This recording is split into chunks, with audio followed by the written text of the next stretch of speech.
Red wool. So Richard Mahadev was steeping fig tree, shataim tree, coconut tree,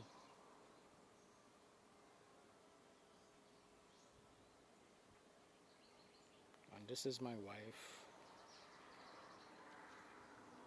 seeding Mahadev. Hello. This is the pepper plant, pepper, ginger, avocado.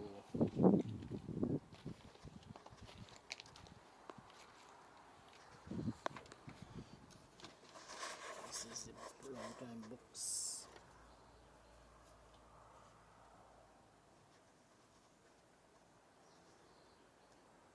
Ready?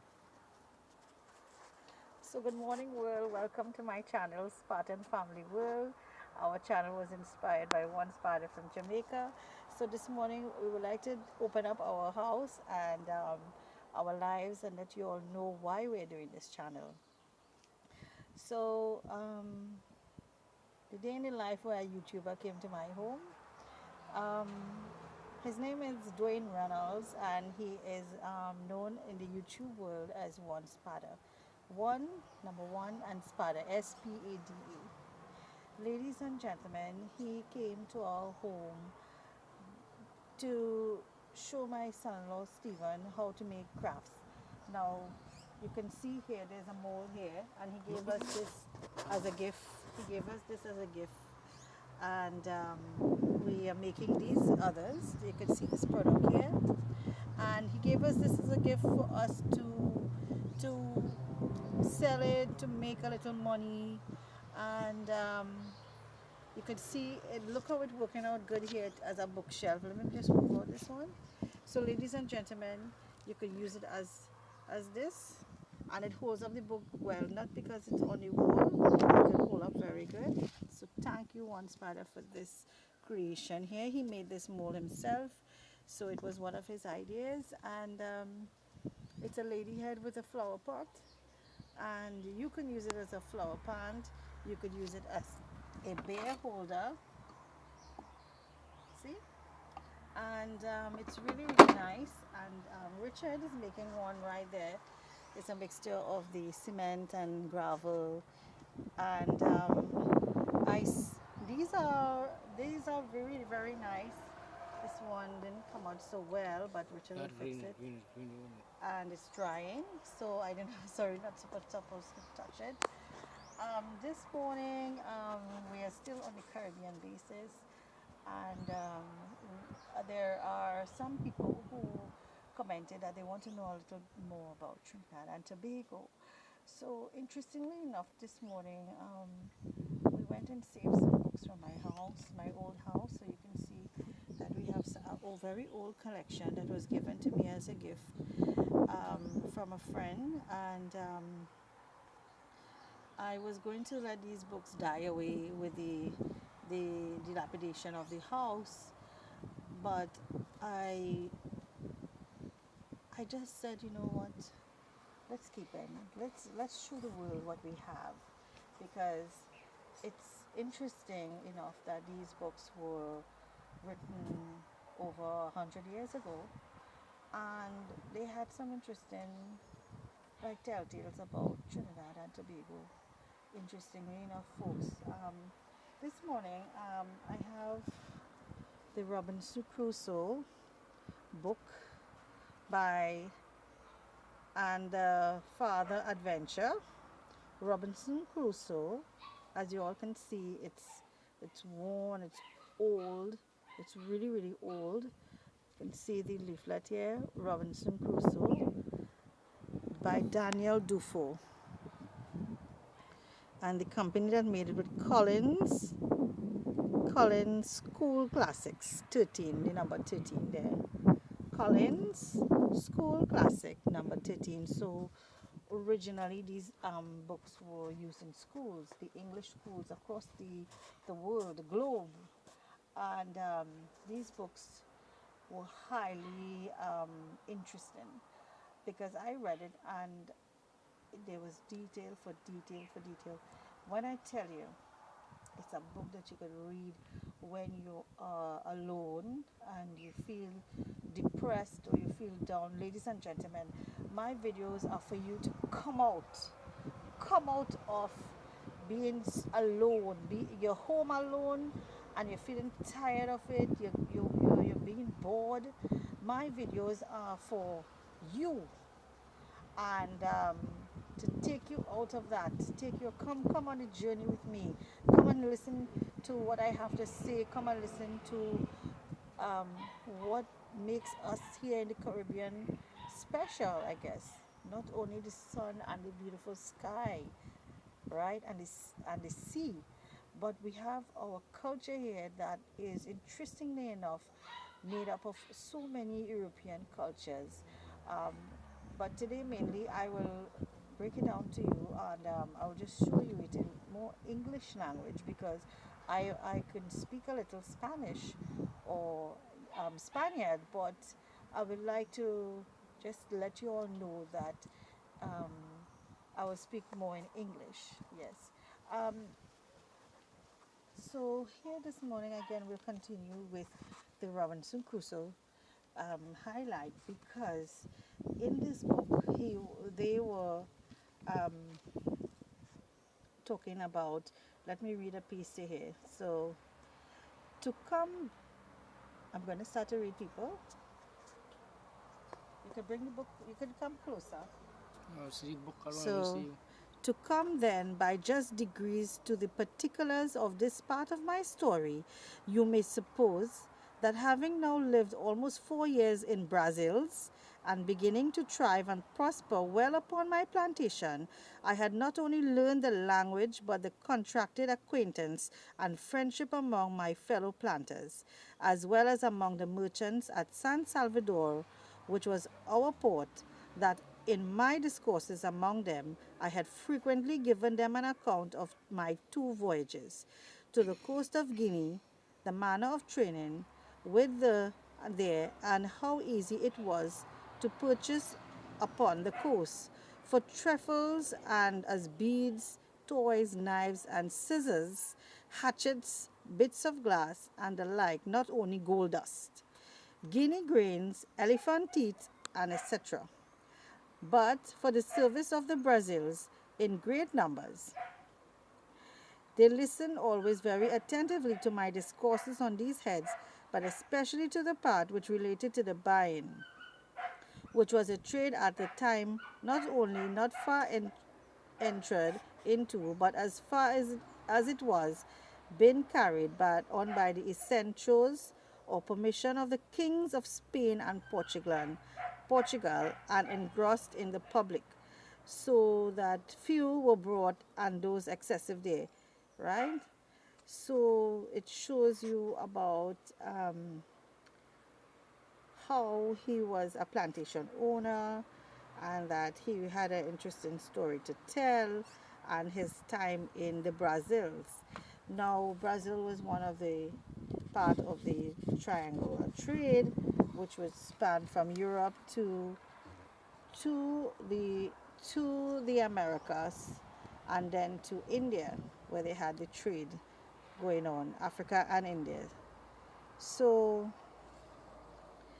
interestingly enough, it was like he said here now, I was positively, okay, I'll start over here.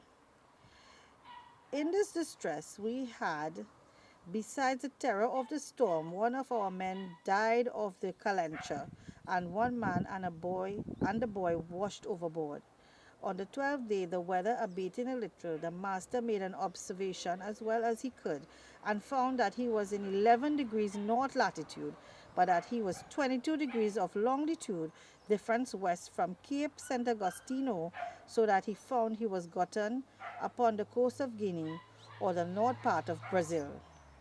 So, ladies and gentlemen, the north part of Brazil, as you're coming up to the Amazons, we are not too far from there, right? So let's read again. Beyond the river Amazons, or they used to call it Amazonas, toward the river of Orinoco, We know this river. This river is very close to Trinidad, from Venezuela side, the mouth of the Orinoco River. So commonly called the Great River. So you can see it here as evidence here, right here in the book here. So, so of Brazil, beyond the river Amazonas, toward that of the river Orinoco, we know it as Orinoco, commonly called the Great River, and began to consult with me what course he should take, for the ship was leaky and very much disabled, and he was going directly back to the coast of Brazil. I was positively against that, and looking over the chart of the sea coast of America with him, we concluded there was no inhabited country for us to have recourse to till we came within the circle of the Caribbean islands, and therefore resolved to stand away from Barbados, which by keeping off at sea to avoid the indraft of the bay or the Gulf of Mexico, we might easily perform as we hope in about 15 days sail, whereas we could not possibly make the voyage, to the coast of Africa with some assistance both to our ship and ourselves. So, ladies and gentlemen, you see the Caribbean islands there, that's evidence, and Barbados. So, Trinidad and Tobago, we are neighbors with Barbados, right? We have Grenada and Barbados close to us. So you can see evidence here that is where the ship, where they were headed. So they would, they would definitely Trinidad waters here. When they talk about this here, definitely, because this Orinoco evidence here, right? When you pass Brazil and you come up the Americas, the Amazon, you come and you once you see and you know that Orinoco River, you are in Trinidad waters today in modern time, right? You're not too far. In other words, you're not too far from Trinidad, right? Because the Orinoco River spills into the Atlantic Ocean in the south, right? So we're coming now to other evidence where, with the design of changing our course and steer away northwest by west. So, ladies and gentlemen, northwest by west, right?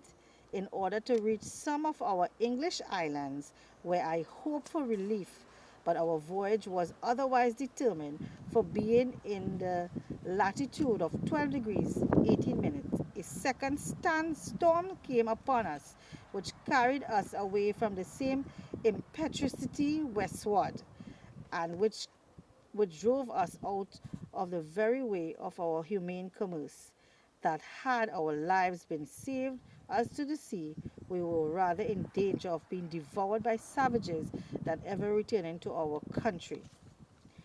So, ladies and gentlemen, when he talk about savages there, remember I told you that we had natives living on the island, or they used to come from the mainland, which was South America, the Amazon, to come over to the islands, and Trinidad and Tobago are one of those islands that they would come to do rituals and perhaps hide away from other tribes.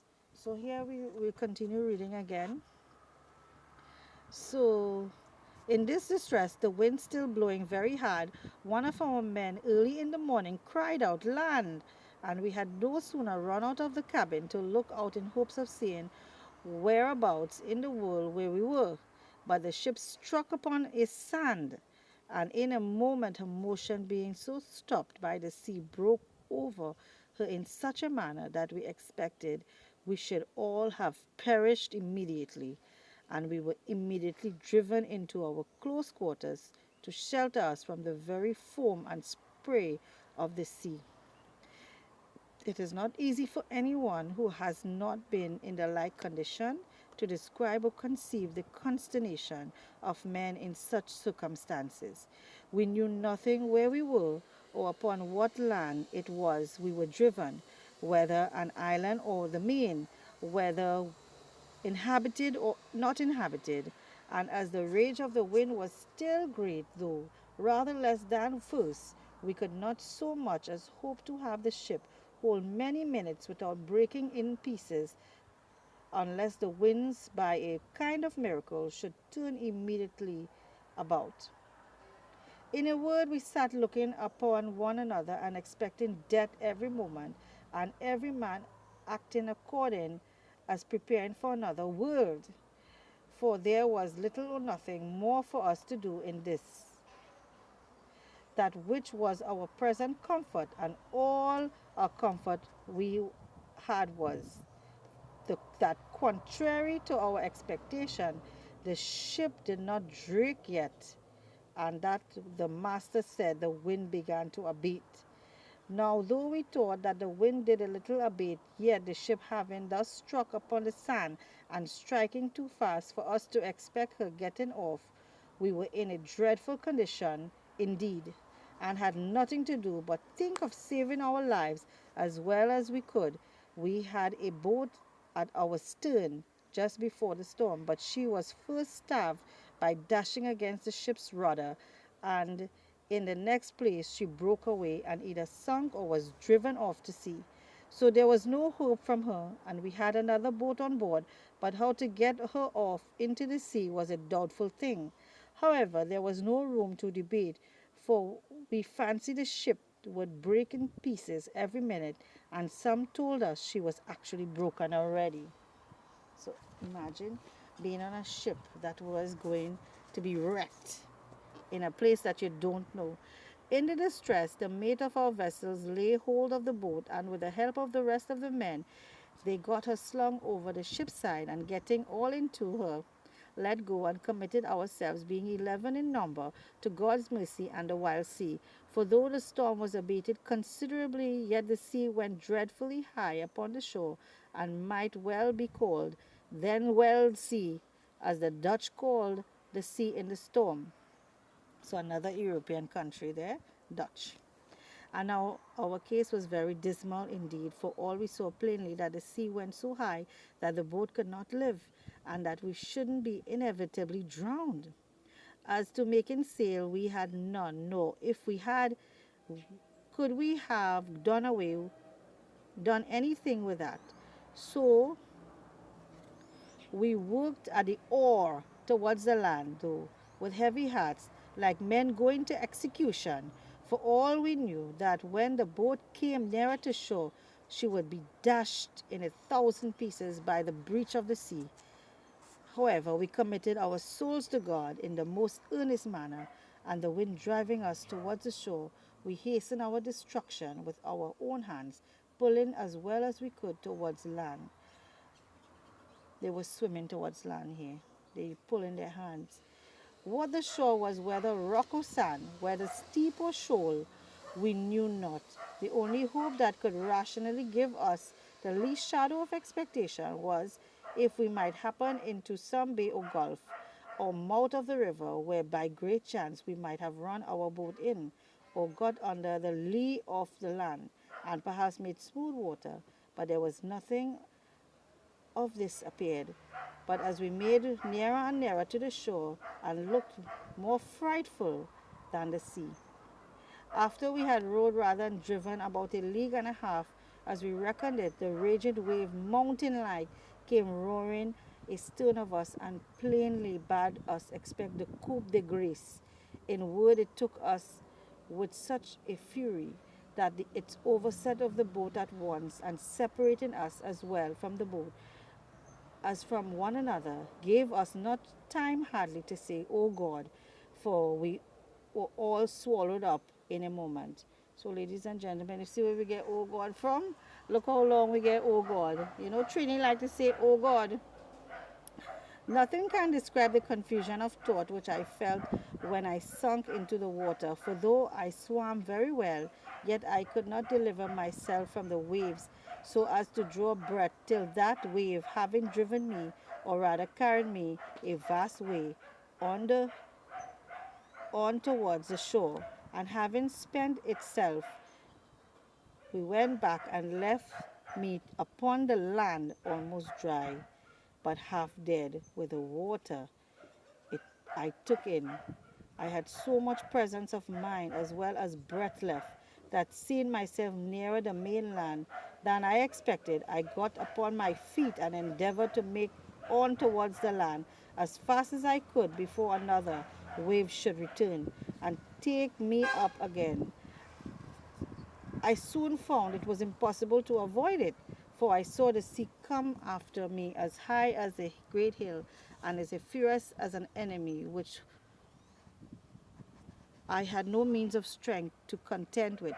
My business was to hold my breath and raise myself upon the water, if I could, and so by my swimming to preserve my breathing and pilot myself towards the shore, if possible. My greatest concern now being that the sea, as it would carry me a great way towards the shore when it came on, might not carry me back again when it came gave back towards the sea. So, ladies and gentlemen, here he was shipwrecked. He was shipwrecked and he was on the sea, out of the sea, and he came into a shore. So the shore was being flat, and the last time of those two had well made feet.